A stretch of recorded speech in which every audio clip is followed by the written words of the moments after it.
Hi, my name is Dan Lamonte. I'm going to talk about Biddeford's historical churches, essentially those dating back about 100 years or more. If I forgot a church in Biddeford, it was not intentional.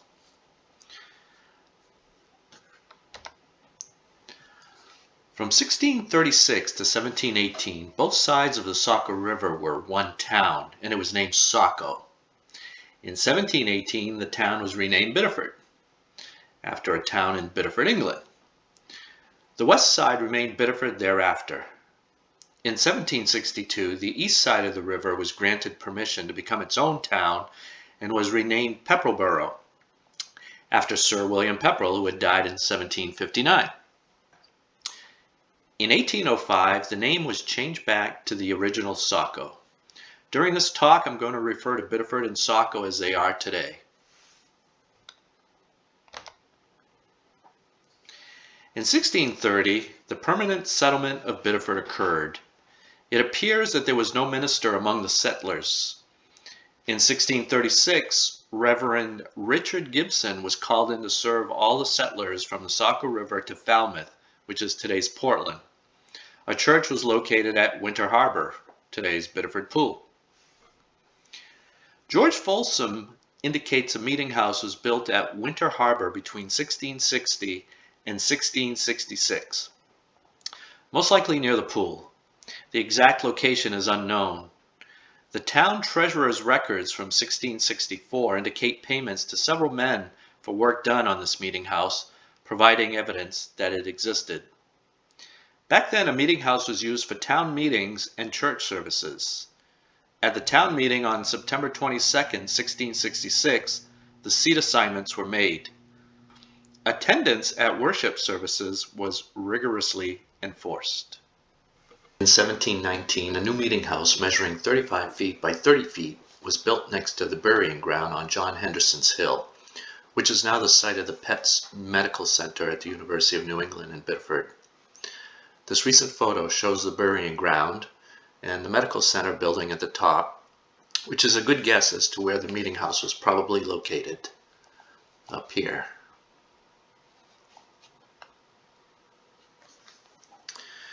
The first congregational parish of Biddeford was organized in 1730.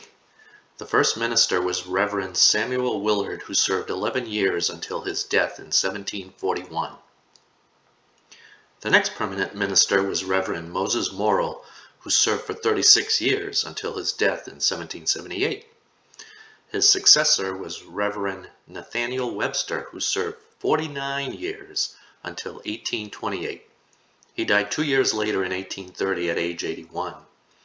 If you were a minister looking for a job at this parish, you were in for a long wait. In 1752, the town passed a vote to erect the first parish meeting house. The center of population was in this area, so it made sense to locate it here. 30 persons, most of whom lived on the Saco side of the river, voted against it. Therefore, the town, which at the time consisted of both sides of the river, did not pay for it. It was paid for by the inhabitants on the Biddeford side. 1 month later, at an April 1752 meeting, the Saco side obtained consent to be set off as a separate parish, but not yet a separate town. Saco then built their own meeting house on land granted by Sir William Pepperell. In a 1757 meeting, the town, which still comprised both of today's Biddeford and Saco, voted that the Saco meeting house be a meeting house for public worship on the Saco side and be finished by the inhabitants of Saco at their own expense.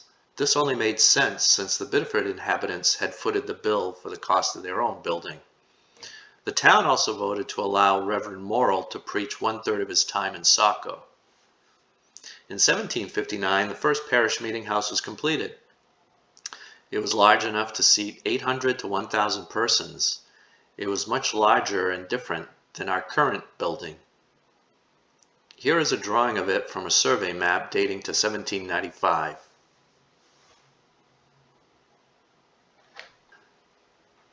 This next slide is from a 1795 survey map showing the meeting house. You can also see Moore's grist mill, which must have been along Moore's Brook, which is on the Meeting House Road, not far from the Meeting House. Church lasted most of the day on Sunday and there was no heat. Therefore, families had carpets, blankets, and bearskins in their pews. Some people had tin foot stoves that they would fill with hot coals. The narrative above the sketch says that if you left hot coals in church, the tithing man would fine you. And what is a tithing man? It was a man, usually an elected official, charged primarily with preserving order in church and enforcing observance of the Sabbath. Many of them had a long stick with a feather on the end. If you fell asleep, you might get a tickle under the nose to wake you up, or you might get a rap on the head with the hard end. An unruly child usually felt the hard end.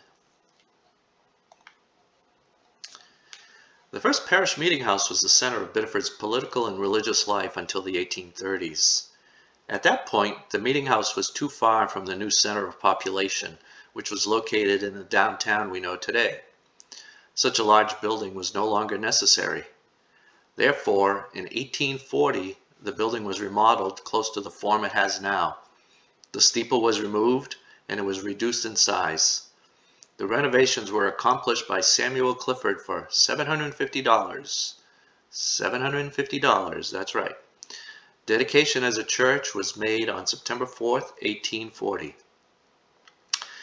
In 1880, the congregation consisted of only 77 persons.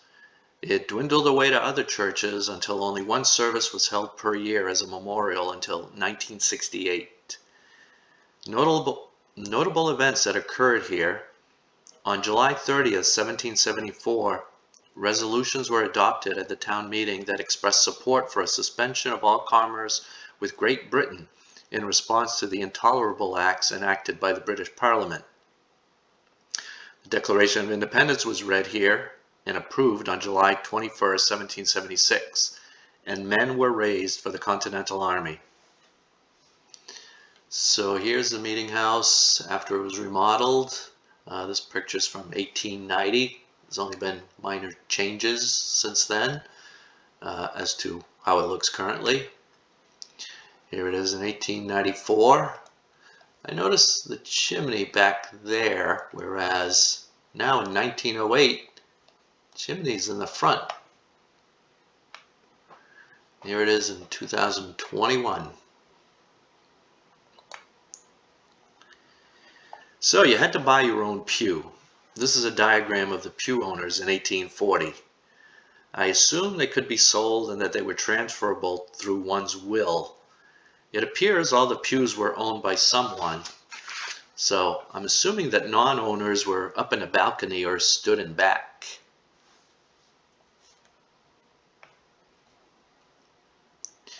In our collections, we have the 1857 Treasurer's Book as shown here. The treasurer was Cyrus Gordon. I included a random page of monetary entries.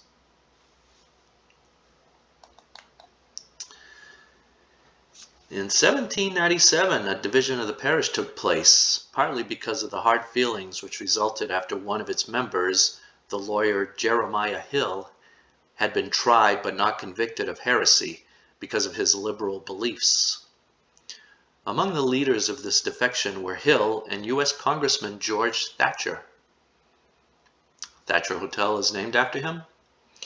The result was the formation of the Second Religious Society, which was also called the Temple of Reason. The Second Congregational Church was built on Crescent Street. There was intense competition between the First Church and the Second Church. City leaders compromised and decided to alternate town meetings between the two churches. I obtained most of the information about the Second Congregational Church from their 200-year anniversary pamphlet, which covered 1797 to 1997.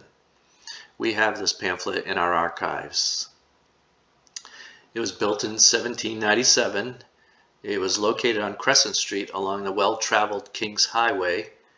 If you're familiar with the area, South Street exists nearby, but at that time it was a body of water, so there was no road through it, so the main road actually went by Crescent Street. It's the oldest active church in Biddeford. Originally there was a graveyard next to the church where many famous citizens were buried. When Graham Street was cut in 1891, the cemetery was moved, but I don't know where it went. From 1797, its first year, to 1805, the church did not have a permanent pastor. In 1805, Reverend John Turner became pastor and stayed for 12 years. He was paid $350 plus 15 cords of wood per year. After a few years, he earned $600 plus 20 cords of wood per year. In January 1824, Reverend Thomas Tracy became pastor. He had a spirit of liberalism at the same time that the Second Great Awakening was expanding tremendously. The Second Great Awakening emphasized free will, divine forgiveness for all, and the need for each person to freely accept or reject salvation for themselves. The Marquis de Lafayette attended services here when he visited Biddeford in 1825, with Reverend Tracy delivering a moving tribute to Lafayette. In 1827, Tracy left the parish with several church members to form the First Unitarian Church of Saco. In 1840, the church building underwent extensive renovations totaling $1,000, including adding a steeple for $150. In 1843, a parsonage was built for $700. These amounts appear small today, but consider that the 1841 budget for annual communion expenses was 50 cents for wine and 75 cents for bread. That's for the whole year. In 1849, the first building that was erected had been outgrown. It was sold to the Free Will Baptists and was moved by multiple teams of oxen to Jefferson Street. We'll see that building in a little while. The photo on the left shows the new church. It was erected in 1850. It was erected in 1850 in less than a year for the sum of $6,000. It had only one steeple. In 1870, a hurricane destroyed the facade, which was rebuilt in the current design with two steeples on the side. The building was in multiple shades of brown. And that's the right photo in 1909. The 1955 photo shows an addition to the left side.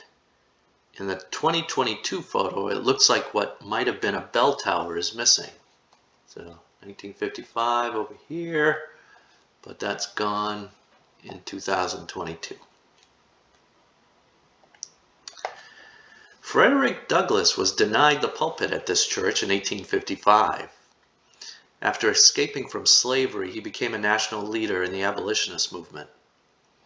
Booker T. Washington spoke here in 1896. He was a former slave who gained his freedom under the Emancipation Proclamation at the age of 9. He was a civil rights leader and is best known for creating the Tuskegee Institute. Just like the first parish church, members had to buy a pew. Here are some deeds and receipts for the purchase of the pews. Jeremiah Hill paid $50 in 1807. James Murch got a great deal in 1841, paying only $11.38. Maybe he had an obstructed view seat. I can't make out the name of the next one, but 4 pews cost $155 in 1853. The average cost was $38.75. Since it was brown, why was it known as a white church in the 1860s? According to the anniversary pamphlet, the church had some abolitionists among its members, but the minister was definitely not an abolitionist. When he preached a sermon in 1857 in support of slavery, 37 outraged members of the congregation withdrew and founded the Pavilion Society.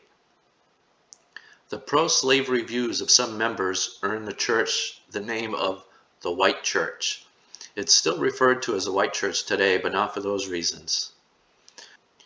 The church almost closed in 1936 amidst the difficult financial times of the Great Depression, but a few determined persons did not let that happen. The Pavilion Congregational Church was also known as the Third Congregational Society. As I just said, it was formed from a breakaway of members of the Second Religious Society. The church was erected in 1863, right in the middle of the Civil War. The Biddeford Library was also begun in 1863 in the Biddeford City Hall and was lost in the 1894 fire that destroyed the City Hall. Robert MacArthur, who was a Pepperell Mills agent, bought the Pavilion Church building in 1894 to reestablish the library, at which point the congregation terminated. The steeple was struck by lightning in the 1880s and the top portion was removed in 1902. So, quite a magnificent building, and it's been cut down, no steeple. Here's the original building. This addition was put in 1996 to the library. Here we have Robert MacArthur. Here's a photo of the second floor in 1880. This is in the back right corner of the library's second floor. The Free Will Baptist Church on Jefferson Street was organized in 1847. The building was the original Second Congregational Church building and was moved to Jefferson Street in 1850. In 1868, it was repaired and enlarged at a cost of $9,000. It was largely remodeled and rebuilt from 1896 to 1900. It was demolished in 2014 and is now a parking lot.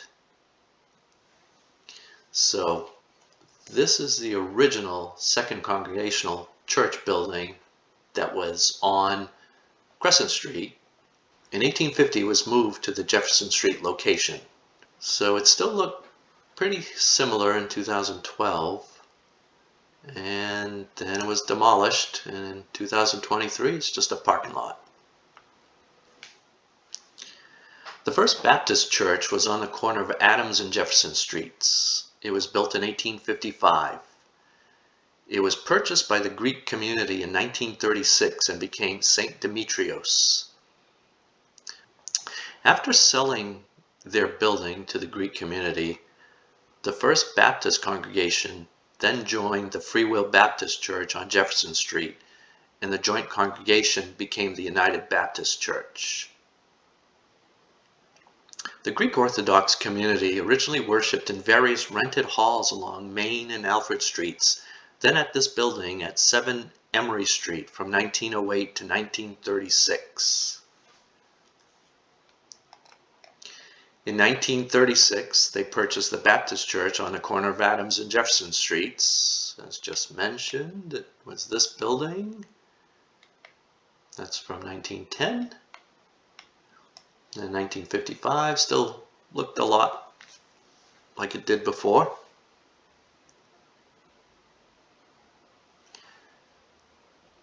In the late 1950s, the old wooden structure was rebuilt with brick, and a Byzantine dome was added.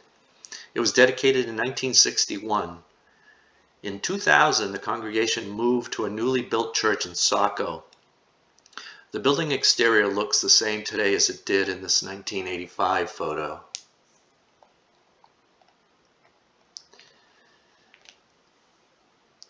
At some point, meaning within the years after St. Demetrios moved to Saco, the Adams Street building was purchased by the Serbian Orthodox Church. So based on this sign on the building, it appears that this congregation is still in the building. They spell Demetrius with a U, but it's the same person as Demetrius with an O.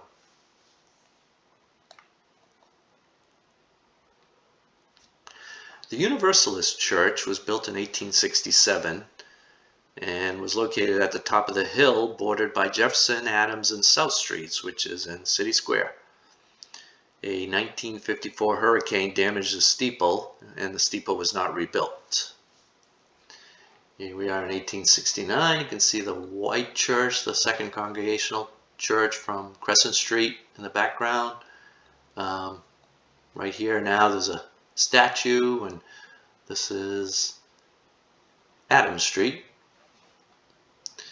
Here's 1954 with a steeple. 1955, no steeple. In 1964, the Biddeford Universalists merged with the Saco Unitarians. Both had small congregations and were sharing a minister at the time. The Biddeford Church was sold. It was torn down in the early 1970s and replaced by Casco Bank, and is now currently M&T Bank. One thing I find interesting is if you notice this granite works still there and looks the same as 1955. And here's 1869. I think it might have changed a little.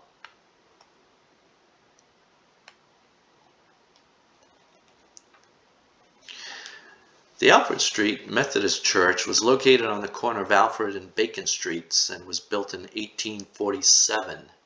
So here it is right here. If you're standing here, you're on Main Street. This is Alfred Street. And that would be Bacon Street, a hard left over there. In 1870, the congregation moved to a new Methodist church that was built on Foss Street. After the Methodists moved, this building became the first home of St. Joseph's Catholic Church. It was then remodeled and became the Atkinson Furniture Company. In 1916, it became the Central Theater. It was rebuilt in brick in 1945 after a fire. It was remodeled again in 1979 and became the location of the Biddeford Police Department.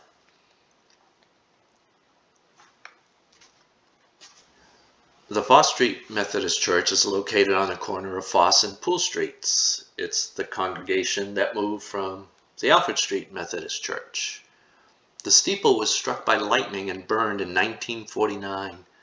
The steeple was not rebuilt and remained short. It's currently the Anchor Baptist Church. It is an independent fundamental Baptist church.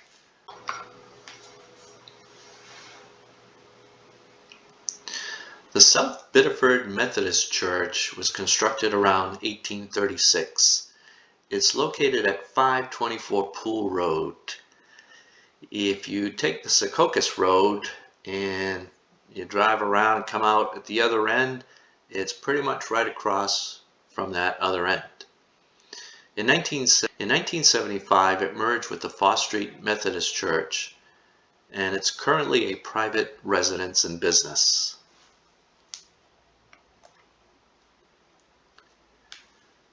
St. Mary's Church. It was originally called St. Mary's of the Assumption. In 1855, when the Catholic population had become numerous enough, St. Mary's Parish was created. The building was dedicated in 1858. It was torn down in 1923 and was replaced with a new church on the same site, which is the photo on the right. The final services occurred here at the end of 2009. The church still stands today, and I believe it is privately owned. St. Mary's Parish also had a school from 1892 to 1992.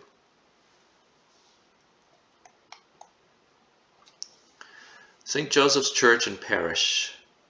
In 1870, St. Joseph's first home was the Alfred Street Methodist Church, which is currently the Biddeford Police Department, after the Methodists moved to Foss Street.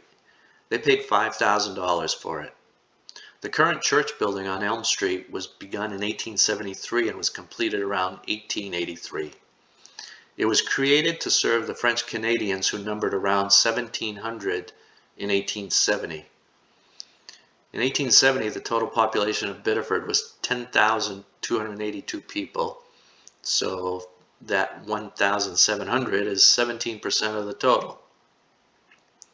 In June 1871, the parish bought land on West Street for $800 to build a cemetery.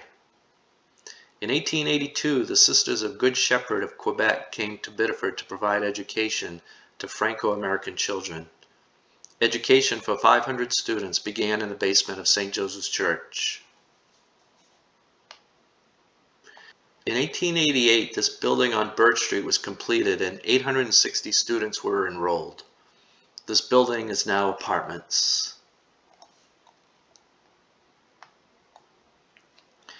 In 1929, the parish opened St. Louis High School.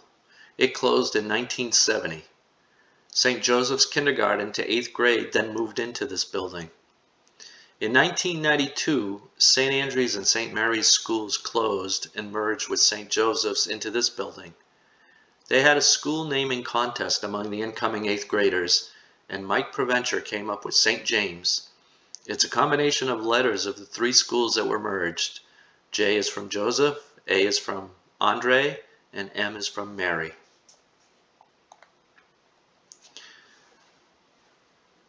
St. Andrew's Church. By the late 1890s, the Franco population had increased enough to establish a second French parish. St. Andrew's Church construction was begun in 1900 and completed in June of 1910. The final church service was held 100 years later on December 31st, 2010. In 1901, St. Andrew's School was formed. Classrooms were in nearby houses and in the church basement until the opening of a new school building in 1927 for grades 1 through 8. St. Andrew's also had a high school for girls in the same building from 1940 to 1968. The entire school closed in 1992 and merged into St. James. The school building was transformed into apartments for senior citizens in 1998.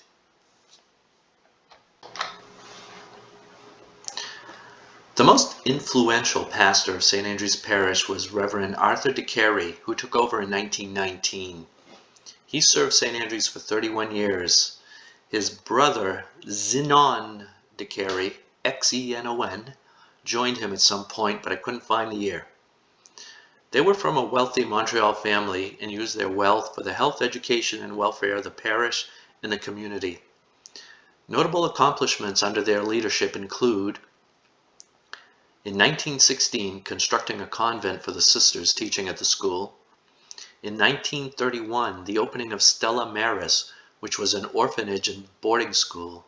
I believe this was on the current grounds of UNE. In 1939, they were instrumental in bringing the Franciscans to Biddeford Pool and establishing St. Francis College. In 1940, St. Andrew's Home was opened, which served unwed mothers. It's currently a nursing home. In 1948, they established a provincial house at Biddeford Pool and opened Marie Joseph Academy, which was a boarding school for girls. This building had been the Evans Hotel and the Ocean View Hotel, and it is closing in the summer of 2023. Also in 1948, under Arthur's guidance, St. Andrew's Credit Union was opened. They also formed Notre Dame Hospital, which is now closed on Pool Road. Christ Episcopal Church was established in 1869 to meet the spiritual needs of the workers that came here from England to work in the mills. They built their first church on Bacon Street in 1874. They sold it to Congregation Etz Chaim in 1906. In 1906, they built a new church bounded by Crescent and South Streets.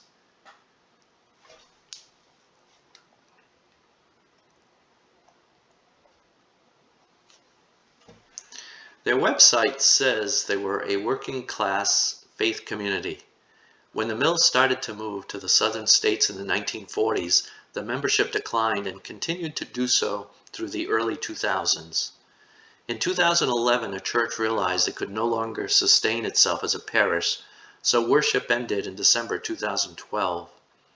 However, in 2008, the church had opened a drop-in center which was named Seeds of Hope Neighborhood Center. It is a collaborative with other churches and community organizations serving individuals and families from many surrounding towns struggling with poverty and hopelessness, and it continues to expand its services for the needy.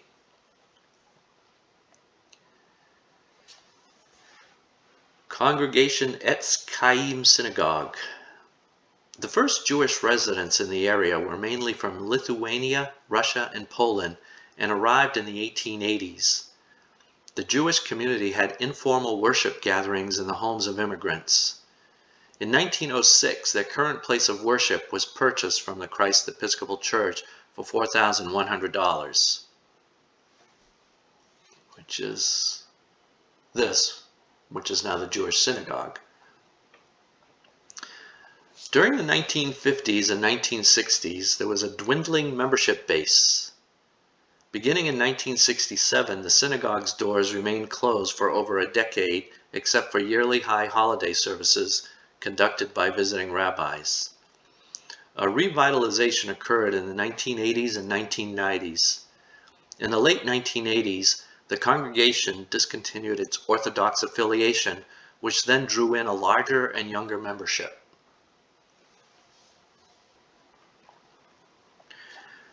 The Advent Church is located at 67 Hill Street on the corner of Chapel Street near the former Majestic Flower Shop. It was built in 1867 and was extensively remodeled in 1896. It's currently the Victory Chapel. I haven't found much information about this church, but in 2013, Pastor Joel McLean and his wife Maxine were killed in a car accident by a drunk driver.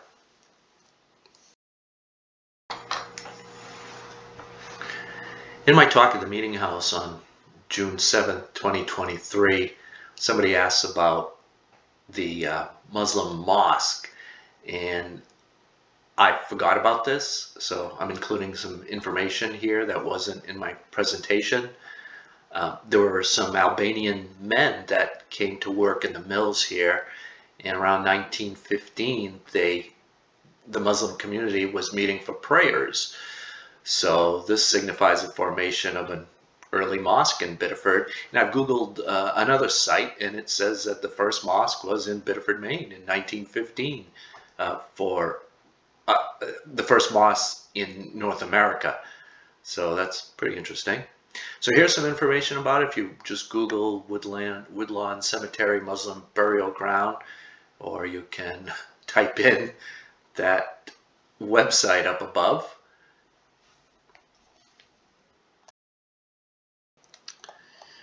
Now we head to the Biddeford Pool Churches. Thanks to Peter McFeeters for providing this information about the Union Church. It was founded in 1864. The church wasn't built until about 1900, so for the first 35 years or so, church members worshipped in the house next to the current church. The land for the church was donated by a summer resident. It was originally established as a non-denominational church. In the late 19th century, it became affiliated with the Methodists and was served by traveling preachers. It eventually reverted back to being non-denominational and remains so to this day. The church fell on hard times in the 1980s and was only open in the summer for several years. In the later 1990s, a group of locals worked to revive it, and the congregation has grown steadily since that time.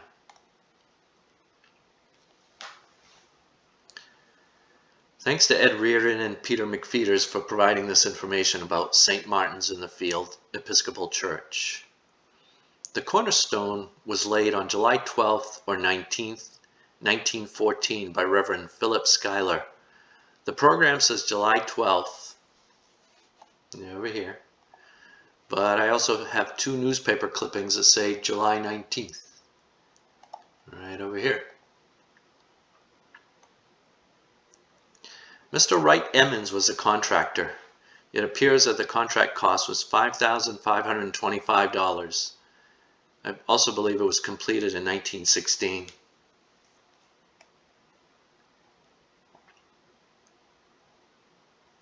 So here it is, somewhere between 1915 and 1930. And here it is in 2023. I took this picture in March, so it's still boarded up for the winter.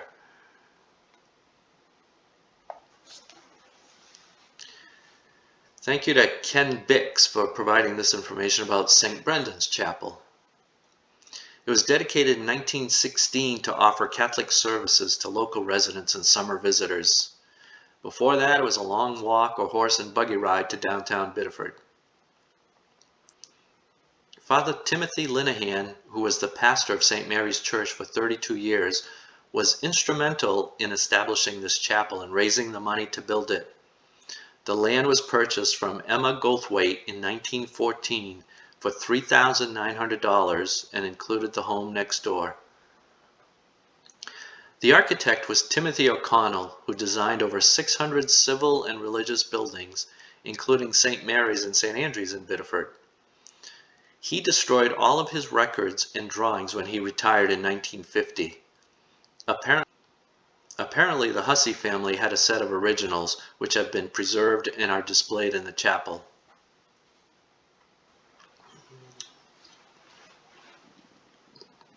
Again, thanks to Peter McFeeters for finding this information about St. Philip's by the Sea at Fortune's Rocks. Fundraising began in 1905. The church was consecrated in 1909. Reverend Philip Schuyler held services on Sunday afternoons in the summer. The altar was given by Harry Garland of Saco and his sister, Mrs. William Etherington of New York City, in memory of their late father, James Garland. James founded Garland Manufacturing Company in 1866. It was originally called the Loom Picker Company. He had a cottage at Fortune's Rocks. The church was destroyed in the 1947 fires. There are some photos of the interior on MacArthur Library's website dating to 1916 that indicate they were used to rebuild the church. The 21 church buildings discussed, only 10 are still used for church services. 4 of those are the Biddeford Pool churches, and 6 are downtown.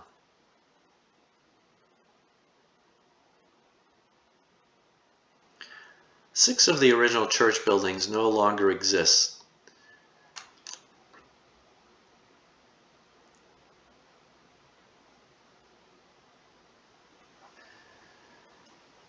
Here's the primary bibliography I used, and many photos are courtesy of MacArthur Library. Included in that are photos from the Robert Gay collection, the Richard Carr postcard collection, and Anastasia Studio. Peter McFeeters also contributed some photos. The Anastasia Studio took a lot of pictures in 1955 for a pamphlet that was produced for the 100-year anniversary of the city of Biddeford having become a city.